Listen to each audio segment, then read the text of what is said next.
सबसे बड़े वाले जो परमेश्वर है वो कबीर जी हैं। कबीर जी कौन? जो खुद गोविंद के पुजारी थे। ना तो आप पवित्र गीता जी की मान रहे हो, ना ही आप अपने आराध्य श्री रामचंद्र जी की मान रहे हो। तो अथर्ववेद 11:7-16 में लिखा है ब्रह्मचारी आचार्य बनता है। ये मंदबुद्धि हर जगह लग जाता है इन्हीं श्लोकों को दोहराने। तो क्या आप भी आप कहोगे कि शंकराचार्य ब्रह्मचारी थे? समर्थ का हुक्म चलता है इस जग में, तुम उनकी गति जानत ना, यानी हनुमान जो कबीर साहब कह रहे हैं। स्थित विचारधाराओं के आधार पर जो सनातन धर्म बट रहा है, सनातन धर्म बट नहीं रहा है, बल्कि संत रामपाल जी के सानिध्य में एकजुट हो रहा है। आप जैसे लोगों ने धर्म के नाम पर धंधा बना रखा है। मैं आइए अपने बच्चों को लेकर के वो ब्रेन वॉश कराइए। हाँ, दिमाग की सफाई भी जरूरी है शिवांश भाई, और इसकी सबसे ज्यादा जरूरत तो आपको है। दोस्तों नमस्कार, शंकराचार्य के चेले शिवांश नारायण द्विवेदी के ऊपर ये दूसरी वीडियो है। इस पर हम इसके कुछ और प्रश्नों पर विश्लेषण करेंगे। पिछले वीडियो में हमने इसकी मानसिकता को समझा था और उसके कुछ रटे हुए प्रमाणों का स्पष्टीकरण भी दिया था। अब इन्हीं वीडियोस में इसने अपनी मूर्खता का लेवल बढ़ाते हुए कुछ और मनगढ़ंत बातें कही हैं, जिसका फैक्ट चेक हम इस वीडियो में करने वाले हैं। इसने इसी वीडियो के आगे में बोला है कि गीता जी की कुछ बातें वेदों से मेल नहीं खाती, तो क्या आप उसे मानोगे? अगर गीता में कुछ ऐसा अर्थ निकाला जाएगा गीता के श्लोक का जो वेद विरुद्ध होगा, तो आप मानेंगे उसे? तो अथर्ववेद 11:7-16 में लिखा है ब्रह्मचारी आचार्य बनता है। मनुस्मृति में 12वें अध्याय के 112 से 12वें अध्याय के 112 से 114 में लिखा है धर्म में संशय होने पर ब्रह्मचारी के पास जाएं, अधिष्ठाता ब्रह्मचारी को बनाएं। इसको मानेंगे कि नहीं? नहीं, इसको नहीं मानेंगे। अथर्ववेद को नहीं मान रहे आप?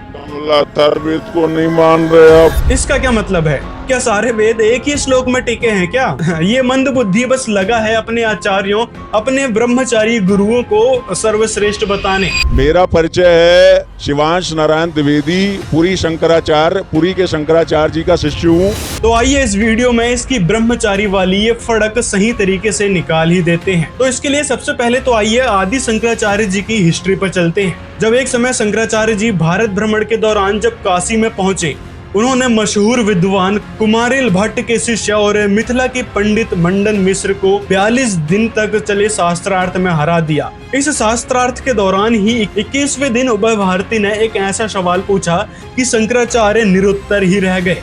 उन्होंने शंकराचार्य से पूछा कि काम क्या है, इसकी प्रक्रिया क्या है और इससे संतान कैसे पैदा होती है। अब शंकराचार्य सवाल की गहराई को समझते हुए नतमस्तक हो गए और उन्होंने उस वक्त अपनी हार स्वीकार कर ली। लेकिन अब मिलेगा शंकराचार्य के इस चेले को इसके सवालों का जवाब कि उसने जो रट्टा लगा रखा था कि गुरु ब्रह्मचारी ही होना चाहिए, तो उसके बारे में देखिए शंकराचार्य जी के कारनामे, जो कि इनकी ही पुस्तकों में लिखा है, जिसका नाम है उभय भारती और शंकराचार्य शास्त्रार्थ महाकाव्य। फिर शंकराचार्य ने उभय भारती के जवाब के लिए उनसे 6 महीने मांगा।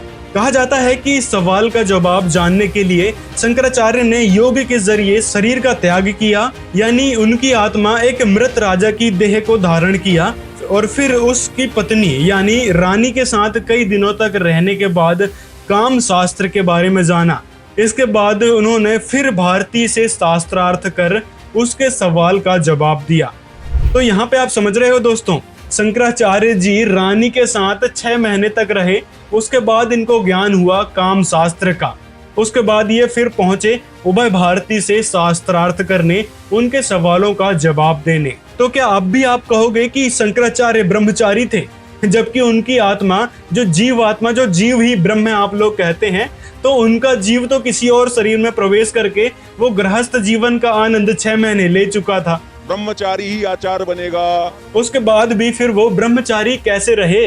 अब ये मत कह के रोने लग जाना कि भाई उनके शरीर ने थोड़ी ना ब्रह्मचर्य तोड़ा था। तो भाई शरीर हो चाहे आत्मा हो, जब आत्मा है अंदर तभी तो शरीर काम कर रहा है। यदि आपके पास ये शक्ति होती तो आप तो किसी भी मृत व्यक्ति के शरीर में प्रवेश करके आनंद ले आते और ये शरीर ब्रह्मचारी ही रहता। तो कहने का मतलब है कि शंकराचार्य के जीव ने भी गृहस्थ जीवन का आनंद ले लिया था। तो ये तो भला लिखित कथाएं हैं, और भी पता नहीं क्या क्या इन्होंने योग विद्या से कर्म किए होंगे, वो तो वही जाने। यदि दोस्तों फिर भी आपको विश्वास नहीं हो रहा तो इस पूरे आर्टिकल का लिंक आपको डिस्क्रिप्शन में दे देंगे। साथ में आप शंकराचार्य और उभय भारती का शास्त्रार्थ यदि आप सर्च करोगे गूगल में, तो आपको ये पुस्तक मिल जाएगी, आप इनको भी पढ़ सकते हैं। और दूसरी बात है कि जिनकी आप भक्ति करने लग रहे हो, श्री ब्रह्मा विष्णु और शिव जी, वो भी गृहस्थी हैं। इस बारे में कबीर जी ने अपनी वाणी में बोला है कि एक ना भूलिया दो ना भूलिया सब संसारी, ब्रह्मा विष्णु शिव जी देख लो ये तीनों देवा घर बारी। और रही बात परमेश्वर के ब्रह्मचारी होने की, तो परमात्मा कबीर साहब जी सदा से ही ब्रह्मचारी हैं। देखिए कबीर साहब जी इन वाणियों में क्या कह रहे हैं। कबीर जी ने कहा है कि जो बूझे सो बावरा, क्या है उम्र हमारी, असंख्य युग पर ले गए तब का ब्रह्मचारी, कोटि निरंजन हो गए परलोक सिधारी। ये निरंजन वही है जो दुर्गा जी का पति है। कोटि निरंजन हो गए परलोक सिधारी, हम तो सदा महबूब हैं स्वयं ब्रह्मचारी। अब आते हैं इसके प्रमाणों पर, जिसमें इसने कहा था अथर्ववेद 11:7-16 खोलो तो अथर्ववेद 11:7-16 में लिखा है। अथर्ववेद 11:7-16। ये एक ही बात का रट्टा लगाता है, अथर्ववेद 11:7-16, अथर्ववेद 11:7-16, जबकि उसमें कहीं भी ये बात नहीं लिखी हुई है, जो कि हमने पिछली वीडियो में भी बताया था। जबकि 11:5-16 में लिखा है ब्रह्मचर्य आचार्य के विषय में, और भी इसमें कई सारी बातें लिखी हुई है। इसके आगे और पीछे के श्लोकों को और आप पढ़ोगे तो समझ में आएगा कि ये किस टॉपिक पे था। और रही बात है इनकी जड़ ही ब्रह्मचारी नहीं है, तो ये फिर ब्रह्मचारी का ढोल क्यों बजाते फिरते हैं। इसने अपने ब्रह्मचारी गुरुओं को सर्वोत्तम बताने के चक्कर में ये भी नहीं समझा कि क्या हमारी जड़ ही ब्रह्मचारी थी या नहीं, और जिनको ये आराध्य मानता था उनके बारे में भी नहीं सोचा कि क्या सच में वो ब्रह्मचारी थे। जैसे शिव जी, वो भी गृहस्थी हैं। यदि हम ब्रह्मचर्य की वास्तविक परिभाषा देखें तो देखिए इसमें क्या लिखा हुआ है। ब्रह्मचर्य दो शब्द है, ब्रह्म और चर्य से बना है। ब्रह्म का अर्थ है परमात्मा और चर्य का अर्थ विचरना, अर्थात परमात्मा में विचरना, सदा ही उसी का ध्यान करना। तो ये होता है ब्रह्मचर्य की परिभाषा। और गीता में जो प्रमाण आपने बोला था, गीता अध्याय 4 का श्लोक 2 कि गुरु परंपरागत होना चाहिए, यदि आपने उसी श्लोक को ठीक से पढ़ा होता, यानी गीता अध्याय 4 का श्लोक 1 और श्लोक 2 को आपने ठीक से पढ़ा होता, तो समझ में आता कि क्या सच में गुरु ब्रह्मचारी ही होना चाहिए। अब आपको हम दिखाते हैं गीता अध्याय 4 का श्लोक 1 और 2। देखिए उसमें क्या लिखा हुआ है। इसमें लिखा है कि मैंने ये ज्ञान सूर्य को दिया, सूर्य ने अपने पुत्र वैश्विक मनु को दिया, वैश्विक मनु ने अपने पुत्र इक्ष्वाकु को दिया, फिर राज ऋषियों को परंपरा से ये भक्ति मार्ग प्राप्त हुआ, उसके बाद फिर ये नष्ट हो गया था। अब ये राज ऋषि कौन थे इसको समझिए। जो इक्ष्वाकु है उसके ही वंशज में आगे चलकर राजा हुए हैं, जैसे नाभिराज हुए, उसके बेटे भरत और उसके बेटे मारीची, जो जैन धर्म में चलता हुआ आ रहा है। नाभिराज, ऋषभ, भरत, ये सभी राज ऋषि थे। और सबसे बड़ी इंटरेस्टिंग बात तो ये है कि ये सभी ब्रह्मचारी नहीं थे, ये गृहस्थी थे, साथ में राज भी करते थे। कहने का मतलब है कि गीता में जो भक्ति मार्ग भगवान के द्वारा बताया जा रहा है वह गृहस्थियों तक आगे पहुंचा है, ना कि ब्रह्मचारियों से। और वह जो भक्ति मार्ग आगे बढ़ा हुआ था वह था गीता ज्ञानदाता के स्तर तक का। और गीता ज्ञानदाता ने आगे बताया है असली भक्ति मार्ग और तत्व ज्ञान के बारे में। यदि तू वास्तव में तत्व ज्ञान प्राप्त करना चाहता है तो उस तत्वदर्शी संत की शरण में जा, जिसके बारे में गीता अध्याय 4 श्लोक 34 में लिखा हुआ है। तो वह तत्वदर्शी संत हैं इस समय संत रामपाल जी महाराज, जो पवित्र शास्त्रों के अनुसार सद्भक्ति बता रहे हैं, जो ब्रह्मा विष्णु महेश के ऊपर के भगवानों की जानकारी बता रहे हैं, और साथ में पूर्ण परमात्मा की सद्भक्ति भक्त समाज को बता रहे हैं, जिससे लाखों लोगों को लाभ मिल रहे हैं, लाखों लोगों का जीवन सार्थक बन रहा है। अब आगे इसने एक बात और कही थी। तो प्रैक्टिकल के नियम तो ये है कि राम जब जन्म लेगा तो वशिष्ठ के पास जाएगा, उसके अनुसार धर्म मिलेगा। कबीर अपने गुरु का ज्ञान नहीं दे रहे हैं आपके हिसाब से, वो अपना ज्ञान दे रहे हैं, तो इसका अर्थ क्या हुआ? प्रैक्टिकल का नियम खारिज हो गया। राम ने वशिष्ठ ऋषि को गुरु बनाया, तो फिर वशिष्ठ ऋषि जी ने रामचंद्र जी को कौन सा मंत्र दिया? क्या आपको ये बात पता है? रामचंद्र जी को उनके गुरु के द्वारा ओम मंत्र का जाप दिया गया था, ना कि आपके द्वारा ये मनमाने बताए मंत्र दिए थे। फिर आप क्यों नहीं इन मंत्रों का जाप करते जो रामचंद्र जी को उनके गुरु ने दिया था? क्यों आप लोगों ने इस प्रकार के मनमाने मंत्र बना दिए?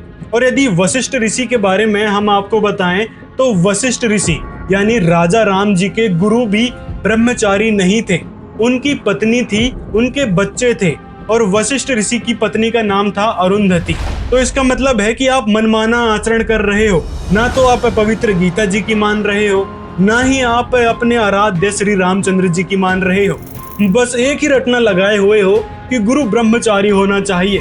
कोई सेंस है इस बात का? आप ये कह रहे हैं कि रामानुजाचार्य परंपरा से रामानंदाचार्य तक जो ज्ञान आया वो कबीर जी ने नहीं दिया, अपने पास से नया ज्ञान दिया, क्योंकि वो स्वयं परमेश्वर हैं। मगर ज्ञान अगर बदल गया तो वो सनातन ज्ञान कहाँ से रहा? इसके लिए सबसे पहले इस मंद बुद्धि को चाहिए कि कबीर साहिब जी द्वारा लिखे गए सदग्रंथों को ठीक से पढ़ें, उनकी जीवनी को समझें, उसका गहन तरीके से मंथन करें और जैसे कि उस भक्त ने बताया था वो भी करके देखें। आप बनारस चले जाओ और रामानंद जी के आश्रम चले जाओ, वहाँ पता कर लो। देखिए उनकी गद्दी, रामानंद जी के बाद उनकी गद्दी पर कौन बैठा, बस खत्म। जी वो खुद कबीर साहब को बताएंगे। तो कहने का मतलब है कि कबीर साहिब जी ने गुरु परंपरा को बनाए रखने के लिए रामानंद जी को गुरु बनाया था, कि आगे चल के कोई ये ना कहे कि कबीर साहिब जी का कौन सा गुरु था और गुरु क्यों बनाना जरूरी है, हम तो कबीर जी की भक्ति ऐसे ही कर सकते हैं।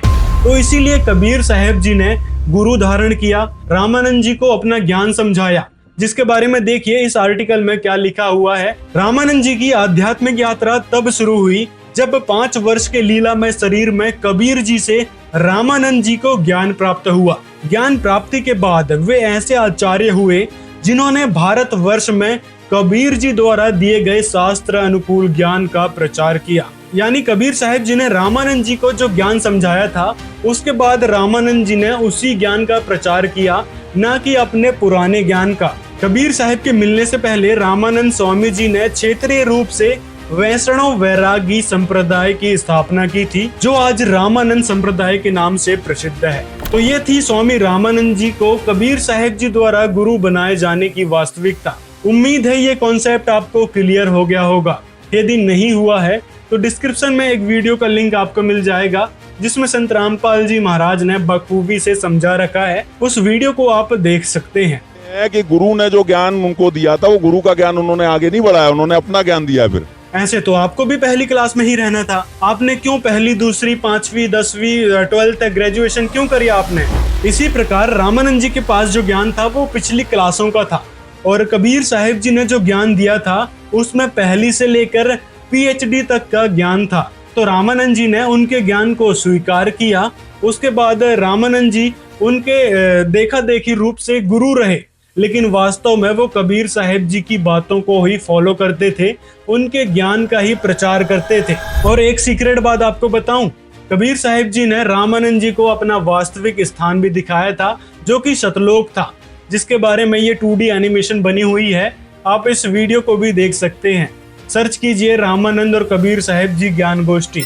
और मेरा कार्य बस इतना है कि जो तथाकथित विचारधाराओं के आधार पर जो सनातन धर्म बट रहा है, सनातन धर्म बट नहीं रहा है, बल्कि संत रामपाल जी के सानिध्य में एकजुट हो रहा है।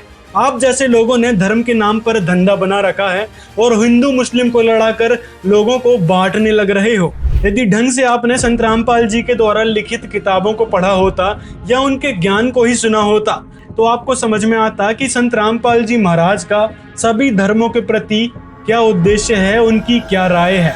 अब ये कलयुग में अध्यात्म मार्ग को कोई उलझा नहीं सकेगा। भक्ति कोई करियो चाहे ना करियो, और भक्ति करेंगे, क्योंकि भक्ति के लिए तो सभी हम बढ़ते चले गए। पहले हम हिंदू बने, फिर ईसाई बने, फिर मुसलमान बने, फिर सिख बने। हम भगवान के लिए बढ़ते जा रहे हैं। अब राधा स्वामी बने, कोई निरंकारी बने। तो ये हम क्यों बने? क्योंकि परमात्मा के लिए डिवाइड हुए हम। अब फिर एक होंगे, जब ज्ञान एक हो जाएगा, भगवान एक सामने आ जाएगा, हम फिर से एक होंगे। हम मानव हैं, जीव हमारी जाति है, मानव धर्म हमारा। हिंदू मुस्लिम सिख ईसाई कोई धर्म नहीं है न्यारा।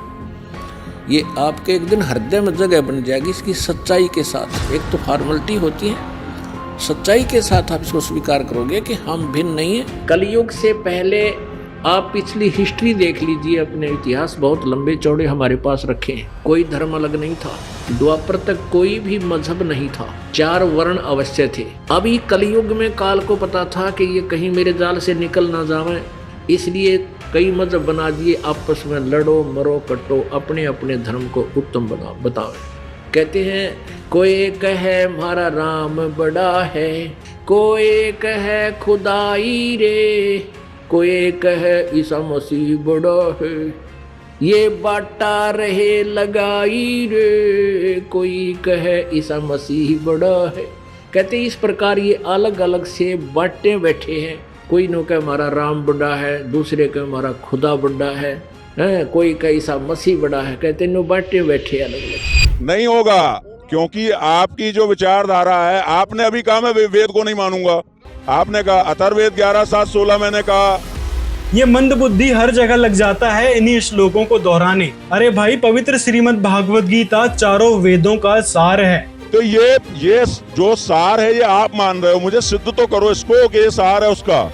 ये बात हम ही नहीं कह रहे हैं, आपके गुरु शंकराचार्य भी यही बात कहते हैं। शंकराचार्य जी, हमने सुना है कि चारों वेद वाला ज्ञान ही श्रीमद् भगवत गीता में संक्षिप्त करके कहा गया है, क्या आप सहमत हैं?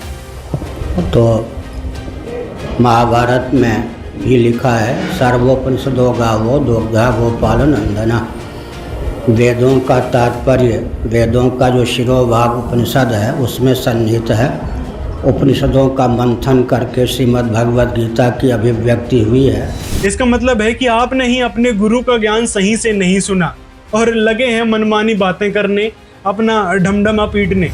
हिंदुओं को अपना ब्रेन वॉश कराना है तो लखनऊ महोत्सव में आइए, अपने बच्चों को लेकर के और ब्रेन वॉश कराइए। हाँ, दिमाग की सफाई भी जरूरी है शिवांश भाई, और इसकी सबसे ज्यादा जरूरत तो आपको है। आपके दिमाग में जो अड़ंगा भर रखा है उसकी सफाई तो सबसे पहले आपको ही करवाना चाहिए। सुनना शुरू करो फिर संत रामपाल जी के मंगल प्रवचन, ताकि आपके दिमाग में जो अशुद्धियां भरी पड़ी है वो सही तरीके से साफ हो सके।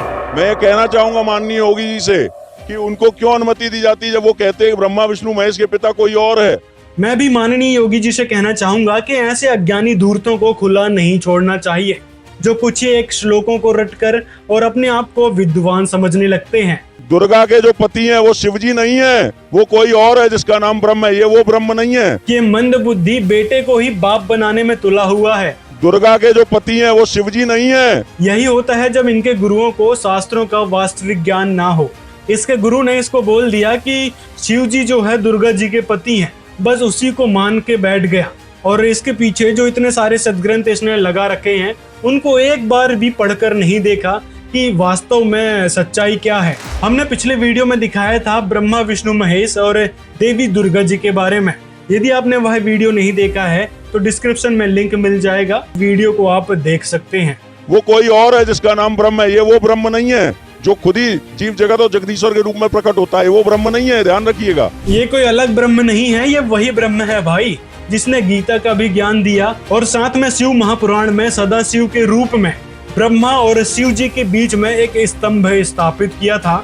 इसके विषय में यदि मैं डिटेल में बताने लग जाऊं तो वीडियो बहुत ही लंबा खिंच जाएगा, तो इसके लिए हमने डिस्क्रिप्शन में इस वीडियो का लिंक दे दिया है, उसको आप प्रमाण सहित देख सकते हैं। और सबसे बड़े वाले जो परमेश्वर है वो कबीर जी हैं। कबीर जी कौन? जो खुद गोविंद के पुजारी थे। इसने चंद पंक्तियां पढ़ ली कबीर साहिब जी की और बस उन्हीं को मान बैठा कि भाई कबीर साहिब तो गोविंद के भक्त थे, कृष्ण के भक्त थे, राम भक्त थे, विष्णु भक्त थे, बस उन्हीं को मान के ये बैठ गया। देखिए कबीर साहिब जी ने अपने सदग्रंथ कबीर सागर में क्या कहा है इस विषय में। कबीर सागर है, संपूर्ण 11 भाग, ये खेमराज कृष्णदास प्रकाशक बम्बई।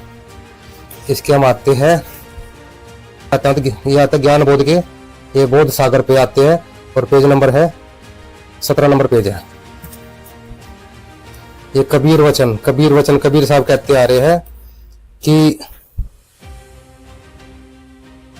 सच्चा साहिब को नहीं पाए, राम कृष्ण जग ध्यान लगाए, ऐसे भूल गए संसारा, कैसे उतरे भोजल पारा, कह कबीर गहो निज नामा, जब पहुंचे अमरापुर गामा।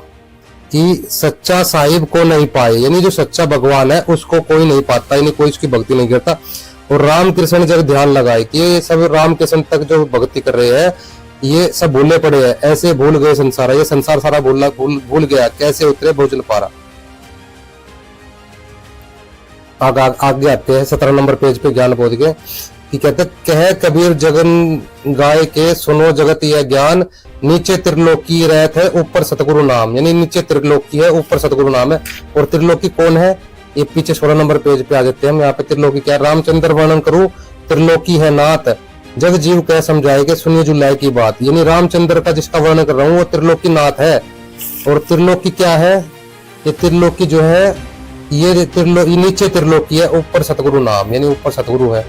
और इसके 19 नंबर पेज पे क्या है कि तीन देव की कर है भक्ति जिनकी कभी ना हुआ मुक्ति, यानी तीन देव ब्रह्मा विष्णु शिव जी की जो भक्ति कर रहे हैं उनकी कभी ना हुआ मुक्ति।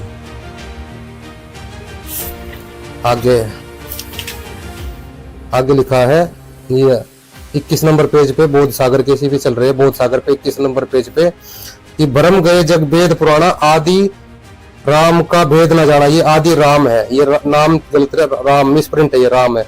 राम राम सब जगत बखाने, आदि नाम नहीं आदि राम कोई बिरला जाने।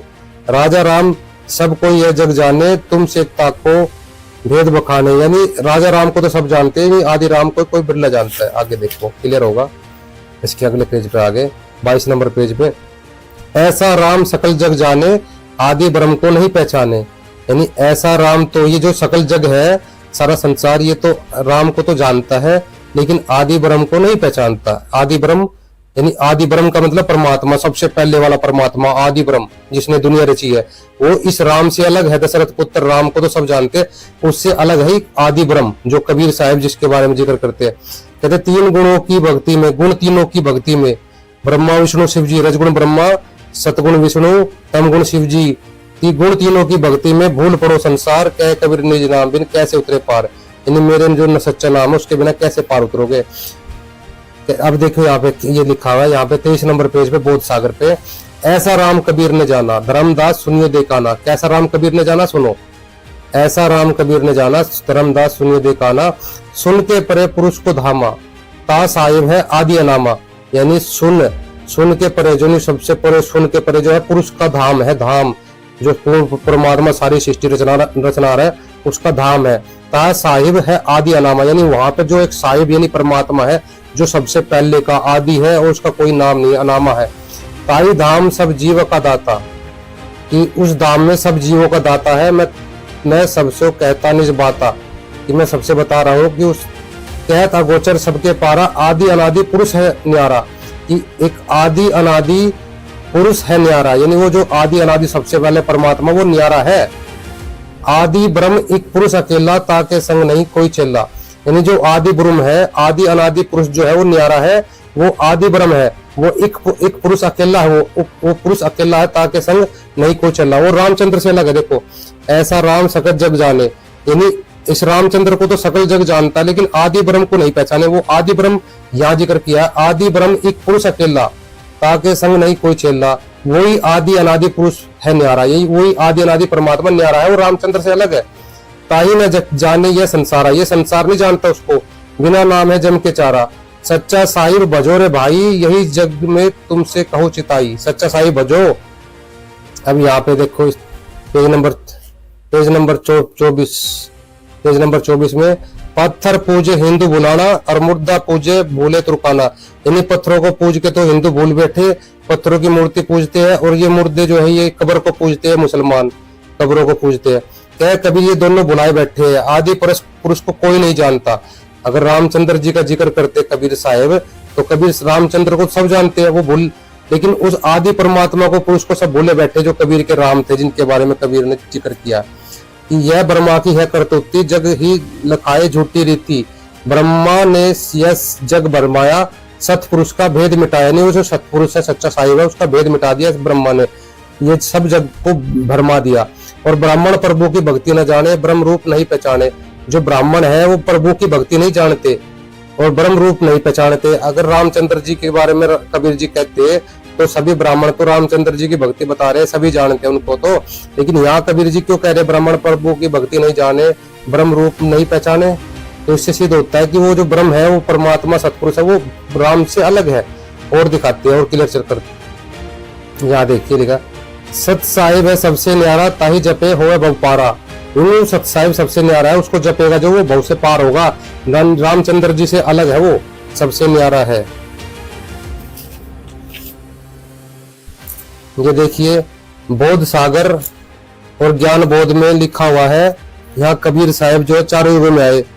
सतयुग सत सुकृत का है, तेता नाम मुनिंदर धराए, और द्वापर में करुणा में कहा है, कलयुग नाम कबीर रखाए। यानी जो कबीर साहब है वो सतयुग में सत सुकृत कहाए थे, और त्रेता में मुनिंदर नाम से आए थे, द्वापर में करुणा नाम से आए थे, कलयुग में कबीर नाम से आए थे। यानी चारों युगों में कबीर साहब आए हैं। उस कबीर सागर के अंदर जो है कबीर की चारों युगों की लीलाओं का वर्णन है कि कबीर ने सतयुग में कौन सी लीला की, त्रेता में कौन सी लीला की, द्वापर में कौन सी लीला की और कलयुग में कौन सी लीला की। सभी लीलाएं इस कबीर सागर में कबीर साहिब की लिखी हुई है। तो अभी हमारे पास टाइम नहीं, आप इसको खरीद कर पढ़ सकते हो, कबीर साहिब की चारों युगों की लीलाओं को देख सकते हो, पढ़ सकते हो। तो रामचंद्र जी तो खाली त्रेता में आए थे, और कोई पूछने वाला आए हो तो सतयुग में कौन से राम थे? सतयुग में सतसुकृत कहा है और त्रेता में मुनिंदर दराए और द्वापर में प्रणव कहा है, कलयुग नाम कबीर दराए। अब कोई पूछने वाला हो इनसे, इन अज्ञानियों से, कथावाचकों से कि कबीर तो भाई सतयुग में भी था, सतसुकृत नाम से आया था, तो सतयुग में तुम्हारे रामचंद्र जी कहाँ थे? तो सतयुग में कौन से राम की भक्ति करते थे कबीर साहब? दशरथ पुत्र राम तो तब पैदा भी नहीं हुए थे। अब यहाँ जाते हैं, हनुमान बोध पे आ जाते हैं। हनुमान बोध पे जैसे कि हमने बताया कबीर साहब चारों युगों में आए हैं, तो हनुमान जी को भी मिले थे कबीर साहब, त्रेता में मुनिंदर नाम से आए थे। तो इसमें लिखा हुआ है 114 नंबर पेज पे हनुमान बोध के, और इस बोध सागर में आ जाते हैं यहाँ पे। तो कबीर साहब, कबीर जी कहते हैं यानी मुनिंदर रूप में जब आए थे, कह कबीर सुनो धर्मनी आए त्रेता युग में हनुमत चिताए। यानी कबीर साहब बता रहे त्रेता युग में मैंने हनुमान को बताया, चिताया। कह मुनिंदर सुनो हनुमाना, तुमको अगम सुनाऊं ज्ञान, तुम्हें आगे ज्ञान बताता हूँ मैं, सतपुरुष की कथा सुनाऊं, अगम अपार भेद बताऊं, यानी आगे का भेद बताता हूँ। हनुमान जी कह रहे कबीर साहब, ताकि गति तुम जानत नहीं जो पुरुष पूर्ण सब माही, कि उसकी गति को तुम नहीं जानते जो पूर्ण परमात्मा है, जो सब तरह से पूर्ण है। रामचंद्र कहिए अवतारा पर ले जाए बारंबार। आप देखो रामचंद्र जी के बारे में कबीर साहब कह रहे हैं कि रामचंद्र कहिए अवतारा, रामचंद्र जी केवल अवतार है और ये पर ले जाए बारंबार, यानी बार बार जन्म मृत्यु में आती है, ये परले होती है, जन्म मृत्यु में है ये जो राम है, ये जो राम है। लेकिन वो जो परमात्मा है, सतपुरुष है, वो कभी नहीं मरता, वो अगम अपारा है, वो पूर्ण है सबसे, और वो समर्थ है। देखो यहाँ लिखा है आगे, मुनिंदर जी कह रहे हैं इसके ज्ञान बोध सागर में 114 नंबर 115 नंबर पेज पे, 115 नंबर पेज पे कबीर मुनिंदर वचन यानी कबीर वचन, समर्थ पुरुष और है कोई, यानी वो रामचंद्र से अलग है। रामचंद्र कहिए अवतारा पर ले जाए बारंबार, और ये मुनिंदर वचन कह रहे हैं कि समर्थ पुरुष और है कोई, ताकि गति जाने नहीं लोई। लोई यानी ये लोग बाग नहीं जानते उसकी गति को। समर्थ पुरुष कोई और है, समर्थ हुक्म चले जगमाई, यानी उस समर्थ का हुक्म चलता है इस जग में, तुम उनकी गति जानत नहीं। यानी हनुमान जी को कबीर साहब कह रहे हैं। बहुत लंबा प्रकरण है, आप पढ़ सकते हो हनुमान इस बोध में। तो हमने सिद्ध कर दिया कि कबीर के जो राम थे वो जो राम थे वो ये दशरथ पुत्र नहीं थे। हमें इससे कोई आपत्ति नहीं है कि वो संत कबीर दास जी को ईश्वर कहें, इससे कोई आपत्ति नहीं है, मगर ये शिक्षा देते समय वो वेद, उपनिषद, पुराण इनका संदर्भ ना लें। क्यों ना लें? क्या आपने ठेका ले रखा है कि दुनिया को आप इन सदग्रंथों का नाम लेकर भ्रमित करते रहो, मनमाना ज्ञान सुनाकर जनता को मूर्ख बनाते रहो? जनता भी अब शिक्षित हो गई है, वो खुद समझ रही है कि हमारे सदग्रंथ क्या बता रहे थे और ये हमारे जो धर्म गुरु हैं, शंकराचार्य हैं, ये क्या बताने लग रहे थे। जनता अब समझ रही है। आप जैसे मूर्खों ने जनता को भ्रमित करने में कोई कसर नहीं छोड़ी है, न ही आपके गुरुओं ने। ऐसे कई सारे कथावाचक हैं जो मनगढ़ंत कथाएं सुनाते हैं, लेकिन सदग्रंथों के वास्तविक अर्थ नहीं बताते। तो संत रामपाल जी महाराज ही वह तत्वदर्शी संत हैं, पूर्ण संत हैं, जिन्होंने सदग्रंथों को जनता के समक्ष रखा है, उनकी वास्तविकता जनता को बताई है कि ब्रह्मा विष्णु महेश कितनी शक्ति वाले हैं, उनके ऊपर कौन भगवान है और कैसे उनसे लाभ लिया जाएगा। इसके बारे में भी संत रामपाल जी ने ही बताया है, ना कि आपके धर्म गुरुओं ने। और इन बातों के हजारों प्रमाण संत रामपाल जी महाराज ने जनता के समक्ष अपने सत्संगों के माध्यम से रखा है, अपनी पुस्तकों के माध्यम से रखा है, जो कि 100% सही है। दर्शकों, आपसे अनुरोध है कि संत रामपाल जी द्वारा बताए जा रहे पवित्र शास्त्र अनुकूल ज्ञान को सही से समझें। इन जैसे मूर्खों ने तो गुमराह ही करना है, ऐसे लोगों की बातों पर ना आए। संत रामपाल जी द्वारा लिखित पवित्र पुस्तकों को यदि आप निःशुल्क मंगवाना चाहते हैं तो इस नंबर पर मिस कॉल कर सकते हैं। और अंत में हम आपसे कहना चाहेंगे कि इस वीडियो को ज्यादा से ज्यादा अपने मित्रों तक शेयर करें, ताकि जो लोग ऐसे दूर तक ज्ञानियों के ज्ञान में फंस चुके हैं और संत रामपाल जी को गलत समझ बैठे हैं, उनके दिमाग में थोड़ा सेंस आए, वो इन बातों को समझ पाएं कि ये लोग किस प्रकार से लोगों को, आप लोगों को गुमराह करने में लगे हुए थे और वास्तविकता क्या थी। इन लोगों के बारे में, इन लोगों के ज्ञान के बारे में आपकी क्या राय है, उसके बारे में भी कमेंट में जरूर लिखें। तो मिलते हैं अगले वीडियो में।